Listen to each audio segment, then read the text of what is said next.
मौलाना नीतीश कुमार बन गए बिहार के सीएम। इफ्तार की दावत पर बीजेपी ने नीतीश पर साधा निशाना।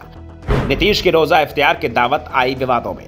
नीतीश कुमार अब मौलाना नीतीश कुमार हो गए हैं। लाल किले पर मौलाना नीतीश कुमार तिरंगा फहराने के सपने देख रहे हैं, लेकिन मौलाना नीतीश कुमार के लिए लाल किला तो दूर, पटना की सीट भी सुरक्षित नहीं है। कम से कम बिहार बीजेपी के पोस्टरों से तो ऐसा ही लग रहा है।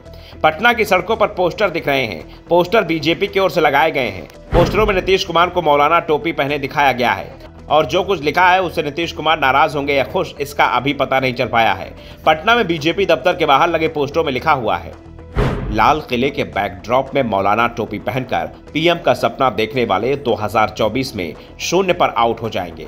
हनुमान जी दुष्टों का नाश करते हैं और भाजपा भ्रष्टाचार को खत्म करती है। इसके अलावा लिखा है कि 2024 में एक बार फिर से मोदी सरकार।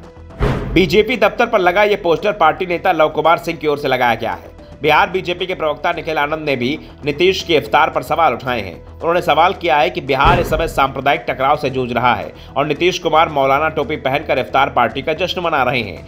रोजेदार तो रोजा रखकर इफ्तार खोलते हैं, तो नीतीश कुमार को भी रोजा रखकर ही इफ्तार पार्टी का आयोजन करना चाहिए। अब तो महागठबंधन के नेता भी सीएम नीतीश कुमार की इफ्तार पार्टी का विरोध कर रहे हैं। उन्होंने लोगों को दवा देनी चाहिए, लेकिन सीएम साहब पटना में इफ्तार की राजनीति कर रहे हैं और 2024 चुनाव का सपना देख रहे हैं। ये पूरी तरह अंधेर नगरी चौपट राजा की कहावत को दर्शाती है। दरअसल बिहार में इस समय मुस्लिम वोटों को अपने पाले में करने की मुहिम चल रही है। AIMIM की जबरदस्त एंट्री के बाद से हर दल मुस्लिमों को अपनी ओर खींचने में जुटा हुआ है। सिर्फ बीजेपी इस मुहिम से खुद को दूर रखे हुए है, बाकी के सभी दल इसमें जुटे हुए हैं और इस समय मौका भी दिख रहा है। रमजान का महीना चल रहा है, रोजा इफ्तार की दावतें हो रही हैं। चुनावी साल है, साल भर के अंदर लोकसभा चुनाव होना है। नेताओं को एहसास है कि अगले रमजान में शायद इफ्तार की दावत ना हो पाए, क्योंकि देश में आम चुनाव हो रहे होंगे, आचार संहिता लगी होगी, इसलिए इसी साल पूरी कसर निकाली जा रही है।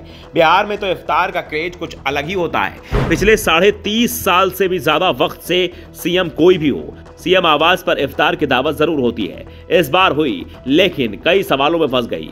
ऐसा पहली बार था कि नीतीश कुमार ने रोजा इफ्तार की दावत दी और बीजेपी का एक नेता भी उनकी दावत में नहीं पहुंचा। महागठबंधन के अंदर से भी आवाजें आई कि दावत की जरूरत थी या दवा की, क्योंकि सप्ताह भर पहले ही सासाराम और बिहार शरीफ में जो हुआ उससे सुशासन बाबू की पूरी छवि ही दांव पर लग गई।